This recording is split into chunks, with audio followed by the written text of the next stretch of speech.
Data is the axis around which the industrial landscape revolves. All companies embark on a data journey, but few extract greater insights, and very few put them into action to eliminate barriers, to increase productivity, and to innovate. Unlock the true potential of your data with Quantify.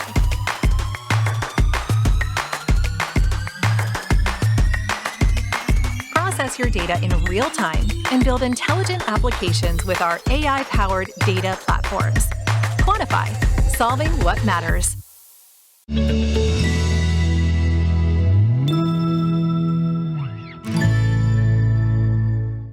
We all know the chime, right? All right, welcome to session 13-3A. Everybody in the right spot? Okay, well, we're going to introduce Dr. Tim Elwell, who has many years of experience in this particular field, and is going to talk to us today about healthcare data engines. So, Tim, over to you. Thanks very much, Peter. Thank you. Can you hear me okay? Yes? So, Tim Elwell, come from a company called Quantify, AI-first digital engineering company. That's the extent of my commercial. You already saw a nice one there. I was actually quite surprised it came up. Very nice. I'm going to be talking a little bit about a product, but less about the product, less about the technology, and much more about the use cases. My position in the company is leading the consulting organization that's called Advisory Services for the HCLS, or Healthcare and Life Sciences Division for Quantify. And one of the mistakes I think we make in this whole area of IT is we jump to the technology solution. And I'm trying to get my clients to kind of think about it in reverse order and think about what the problems are that they're trying to solve for first, and then talk about the solutions. This is one of the solutions, and there's others in the market as well, of course. But healthcare, what a mess, right? I started the career in hospitals and saw things from kind of a clinical perspective, and then made the jump over to industry and got into quality assurance in healthcare. And one of my favorite kind of the gods in healthcare quality assurance, actually across all industries, is a guy named Deming, and I'm sure you're all familiar with him. But all of our systems are perfectly designed for the outcomes they are created. And healthcare is no different. I remember when I was working at Columbia University and we were creating metathesauri to be able to take all of these different ontologies and try to pull them together so that we could use natural language processing to parse the data. And then, lo and behold, we were starting to make sense of the data. It's all about sense making. Well, with all that said, that was about 25 years ago. Fast forward, and we're starting to crack the nut a bit. This particular solution is attempting to try to aggregate data, flatten the data, and then make it available so that we can finally identify some insights from the data that are quite disparate. The systems were perfectly designed for what we have today, though, right? With all of the movement that we've had to try to get to some sort of standardization, we have so many standards we don't know what to do with. So when we're taking a look at what the problem statements are, in HDE, this particular one talks about taking this clinical data, right, and trying to pull it all together. But the clinical data that we're talking about is from many, many different data silos that we're all familiar with. One of the clients that I'm working with today, I was trying to understand why they would make an investment like this at the scale that they're talking about. And they said, Tim, we have over 1,000 individual applications today, none of which speak to each other. 1,000 applications. Now, each of them were perfectly designed to handle complex healthcare problems so that they have their own ontologies, their own ways of speaking. And sometimes we get lucky, right? And we're able to take those HL7 messages, and we're taking a loin code, we're able to kind of pull it together. But oftentimes that's so myopic, right? Trying to understand what we're trying to accomplish here using a very narrow set of rules, right, that are constrained by the application that runs or is trying to solve the problem is obviously inadequate. So we're trying to say, how do I take all that data and create a large, massive, longitudinal patient record that's not constrained by the individual rules of that particular application? How can I take that individual component, these mapping components, to a common store, right? And what we're doing now, and certainly anybody that's in healthcare has heard, the rumblings of the 21st Century Cure Act, right? And everyone's trying to kind of get to a common platform using something called a FHIR data schema, which is frankly a pretty complex data schema. Not necessarily the one that I choose, but it's the one that we're all moving toward, right? So this particular data aggregation approach that we're looking at is trying to get two separate data streams, one from HL7v2 as well as CSV files to start with. Take that and harmonize that into a FHIR store and make that available for data analytics in a flattened version. So all of those things being said, that's what we're trying to do. However, in healthcare, nothing is easy, of course, right? Nothing is easy. We make it very complex, right? So on top of all this stuff, we also have data privacy concerns that we all have to address. The HIPAA related concerns on PHI, PII, all those P words, right, are all those things that we have to assure that we're protecting and absolutely have to have that. So how do you create a infrastructure that's built on some of the requirements associated with HIPAA, but also provides opportunity for data provenance and things like governance and some of the other buzzwords that we know we have to have when we're building these types of applications. So when I start as the consultant, right, I start with the gap analysis, the famous gap analysis, right? What's the current problem? What's the future state, right? So here we are on the left-hand side, we have the current problem, a multitude of different inputs, a lot of different ontologies, various standards that they're using, right? We want to try to pull that stuff, and they're coming, by the way, from all types of sources, right? It could be an EDW, it could be from an EHR, it could be from a lab system, it could be from an administrative system, it could be from a billing system. They're all coming from different ways. And now, with the social determinants of health, we have all these other types of components that are further of great interest to us to be able to kind of identify what those data elements mean, right? Finally taking those social components and saying, wow, are there also clinical impacts here, or vice versa? Are there, what are the impacts from the social perspective on the clinical side of the equation? All those things being said, it's complex, right? So the gap here is to try to come up with a way of being able to get to a synchronized swim in a future state where all of the stuff can kind of work together in a common platform. So I have to have the mandatory architectural slides on here. I'll keep it short, right? But the first two the first one is a very, very high level. Right? So in what I'm going to be talking about with Healthcare Data Engine, and I got to give you my bias. Everyone has biases, right? My bias here, my research is on leadership and organizational change management, and how do we get leaders, right, to be able to make the right decisions, to be able to move their companies in the right way, to be able to be successful in their digital transformational strategies. That's what my bias is. It's not on technology. Right?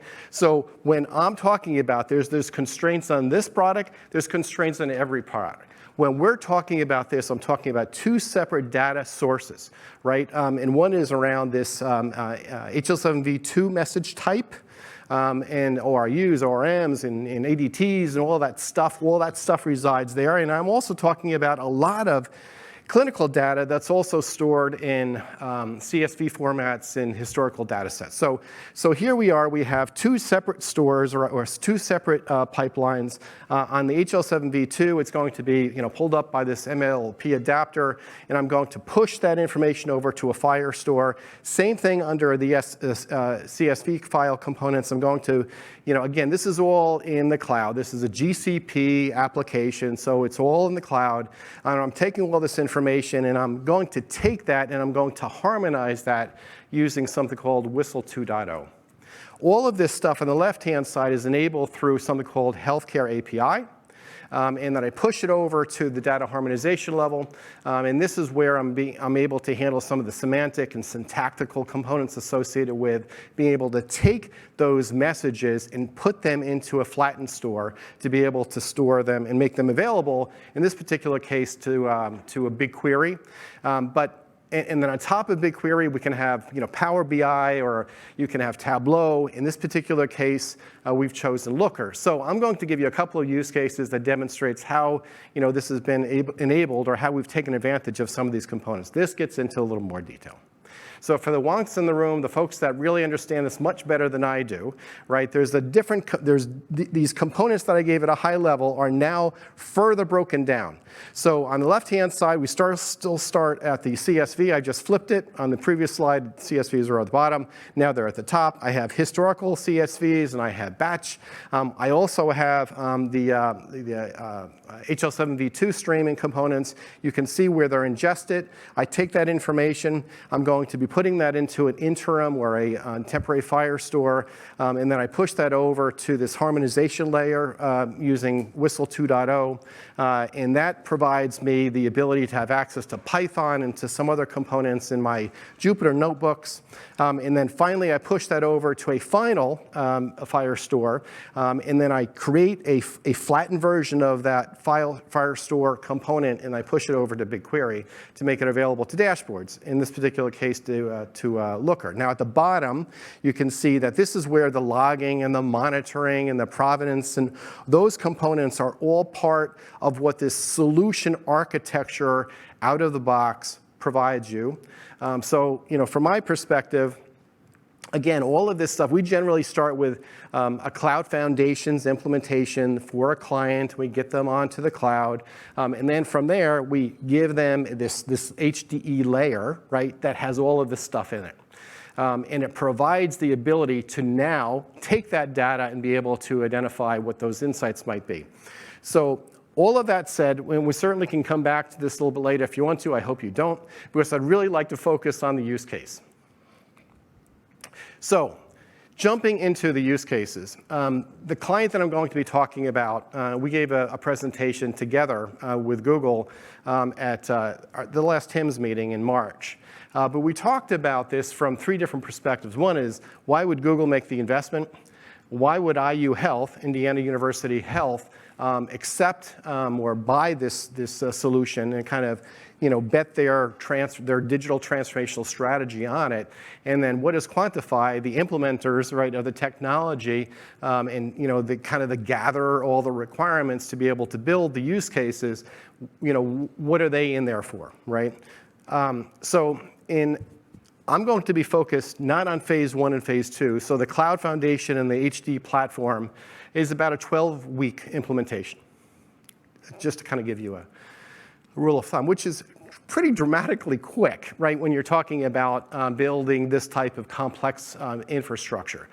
The overall project, although it was designed to take about 27 weeks, slopped over to about 30, 31 weeks. And there were some reasons for that. And I'm going to share with you some of the lessons learned from that particular engagement. But I will tell you, right, and even when we were at the HIMSS presentation, you couldn't tell the difference between Google or IU Health or Quantify. We're a team, right? And we've gone into this kind of holding hands from the perspective of saying, you know what, this is important. We're going to kind of dip our toe in the water here relative to how we're going to be able to utilize HDE. I'm going to give you this. You might say, well, big whoop, it's not all that interesting.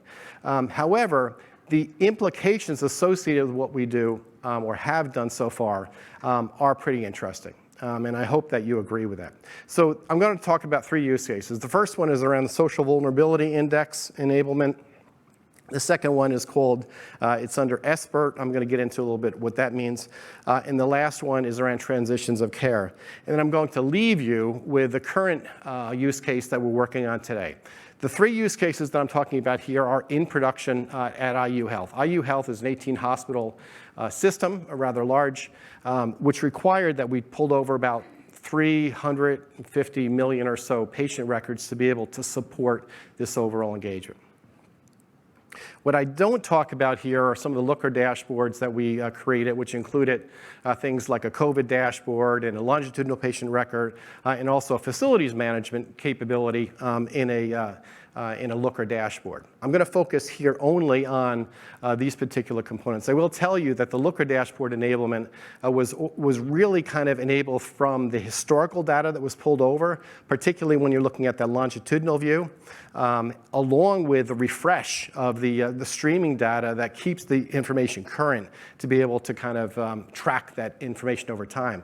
These particular use cases are really all driven off of real-time HL7 streaming data, which is important, right? When you start to think about, the real-time nature of the data and how you're able to turn this quickly, it now provides the ability to identify alerts, trends, but also more importantly, identify when action has to be taken more quickly. So with that said, I'm going to just make sure that I'm on time here. Go to use case 1. So the first use case is the Social Vulnerability Index. This is not where we started, by the way. And this is one of our lessons learned, right? When you're speaking with a client, don't ever use a third-party intermediary to translate for you. Go to the source. So we always ask, right, that we're in the room talking with a client about the definition of the use cases. I've been in healthcare for about 35 years or so, and my purpose, my goal, my purpose in life is to kind of translate client information and requirements into a usable tech spec that the smart people in our company actually design, right? But I'm listening to it from a clinical perspective. So when this particular use case came up, it started with something that was talking about the identification of patients that fell into high-risk categories that weren't getting things like colon screenings and breast cancer screenings. And we ended up here. We kind of came to the conclusion that the EHR that was being provided for the client could already do that. So why were we doing it again? The EHRs are pretty sophisticated devices, right? Pretty sophisticated software systems, right? So the question here is, if you're going to recreate what the HR is doing, then you're wasting your money and your time. So we said, let's take a step back.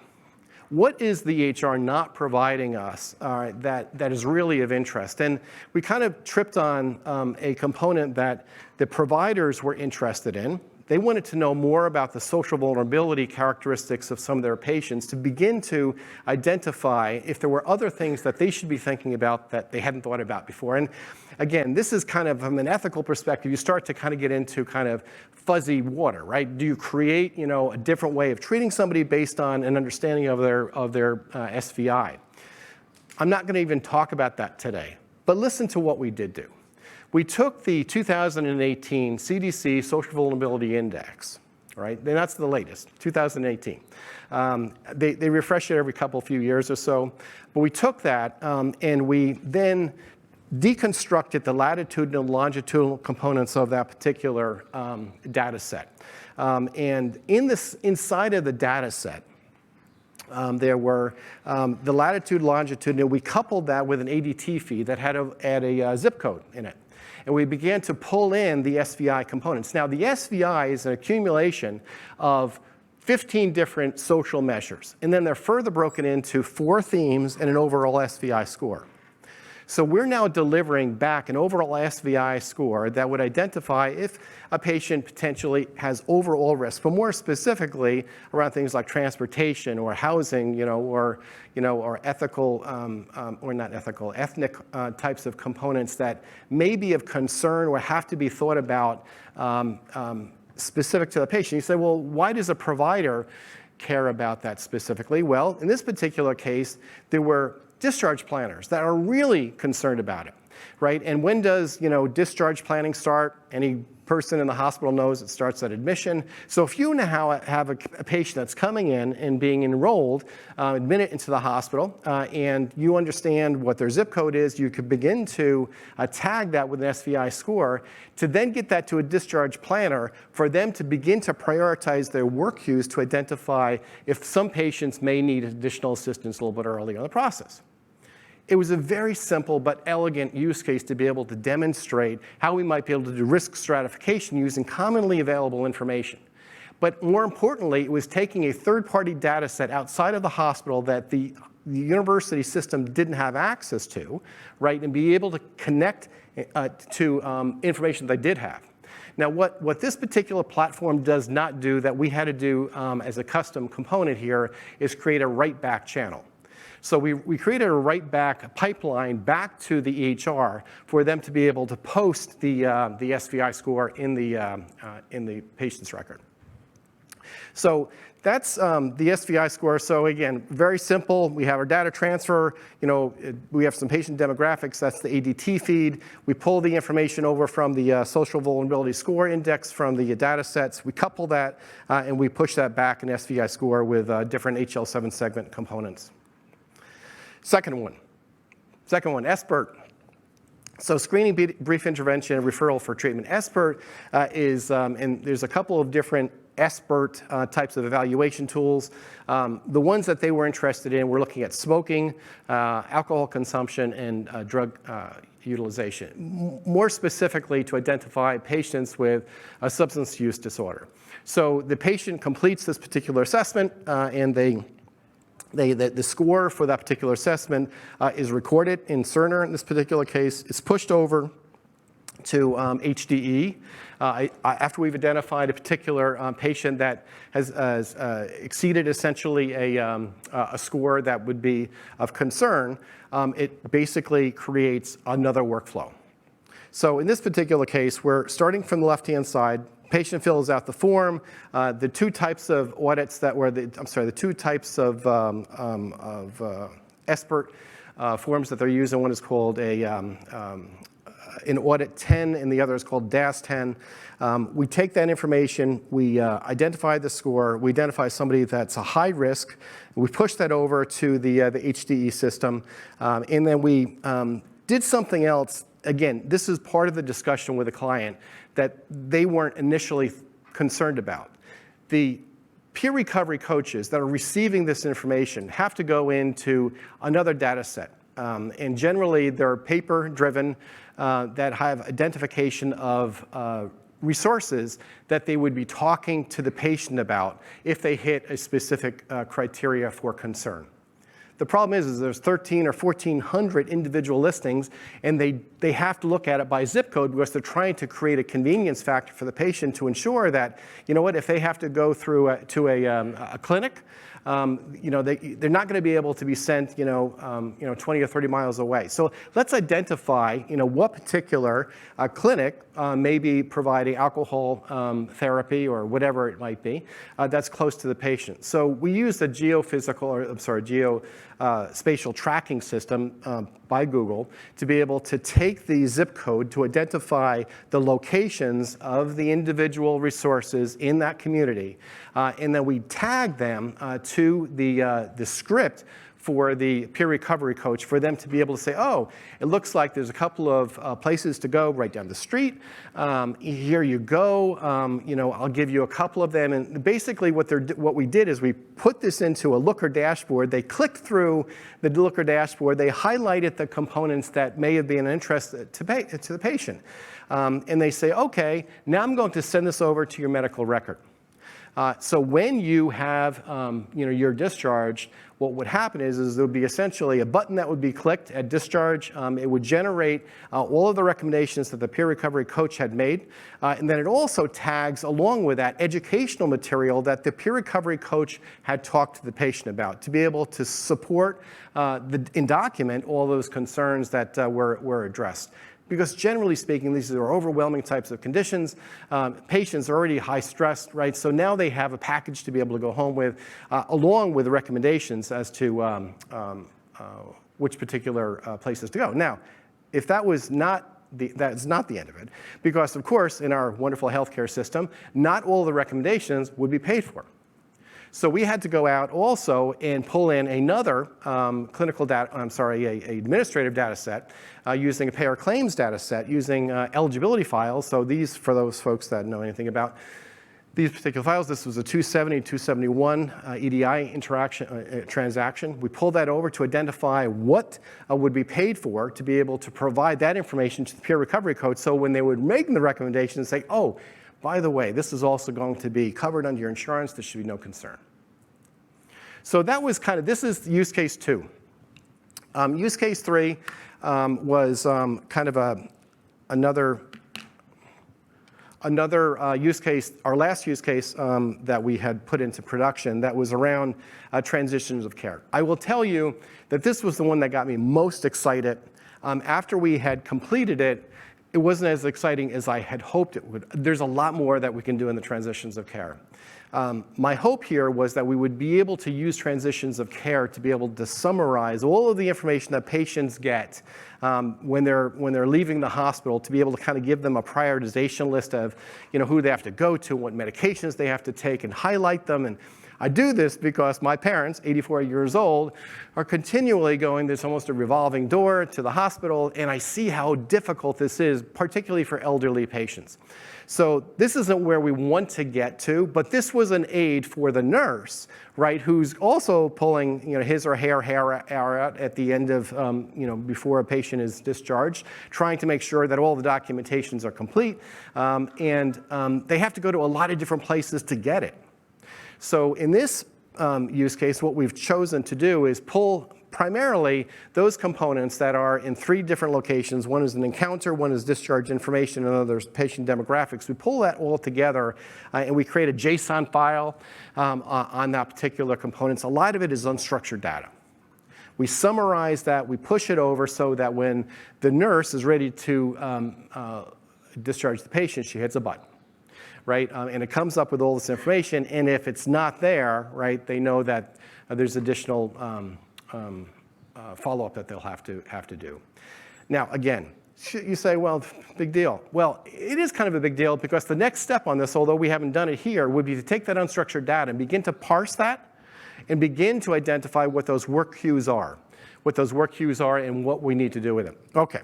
I just got my tag here. So I'm going to get into some of the lessons learned and then just kind of leave you with a teaser on the last use case that we're working on now. So first one is that I'm an OCI guy. I'm an OCM guy. And organizational change management is important, right? Don't let anybody say that the technology is the most important thing. People are the most important thing. Now, I will tell you that what this means, right, when you're thinking about and designing your systems are what does this system mean, not only to the leaders, right, but to the folks that are going to get you the data, right? Because if you're now creating this transformational system and everyone's so excited about it, and the EDW has been this particular group's, lifeblood for many, many years, right? And you're looking at potentially kind of, replacing it with something else, that gets people really concerned.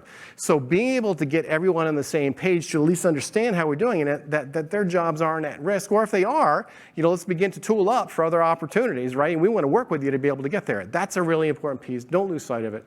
I will also say that, start with a problem statement. Don't start with the technology. And what is that you're trying to solve for? Really important there. We went in, we made our first mistake was to say, give us all the data. Overwhelming for a client. Give us all the data. And they said, I don't even know where to start with that. Is it all of my clinical, historical data on my EDW or my healthy intent, or, which they had a couple of different EDWs. And by the way, which individual HL7, V2 streams do I have to receive? It just became, so what we said is, let's go to the use case. After we've gone to the use case, identify all the data elements that are needed, right? And generally, it's a short, it could be short or long list, but it's a limited list, right? And it's something that they can work with. So start with a problem statement and the value proposition. Of course, pre-discovery is all very, very important in being able to make sure that you have all of this data. Understanding what the data elements are, can we get them? Are there any impediments in being able to get them? And then we get into the data sources, the locations of them, which row it is, and what location it is, and is it HL7v2, or oh, by the way, is it HL7v3? Do you also have CCD format too? I want to get my DICOMs. All of this other stuff we have to begin to understand. And there's, again, limitations to what we can do on HDE today. But in the future, right, we're going to be seeing things like CCD ingestion as well as DICOM. Other types of things, permissions, blackout periods, all those things that get in the way of us being able to deliver on time are things that are of great concern. Going to leave you with the last use case. The last use case I'm really excited about. So all of those other things were really around data enrichment. Now we begin to get into what Quantify does, using ML techniques to be able to support something that is of great concern to every hospital in the United States, particularly given the issues associated with a lot of nurses, as an example, retiring. One of my clients were saying, I have 675 open recs to be able to fill. Big issues, right? So this is around nurse staffing, to be able to optimize nurse staffing in such a way that it's not driven by the finance organization, to be able to say what the patient to nurse ratio is going to be predicated on a budget, right? When we all know that based on the type of patient that comes through the door, right, it's going to vary as far as what type of work demand is needed. So we're beginning to collect every order in real time. And we're beginning to assign amount of times by order to be able to drive what the estimated work effort for that particular unit will be and to identify how many nurses are required.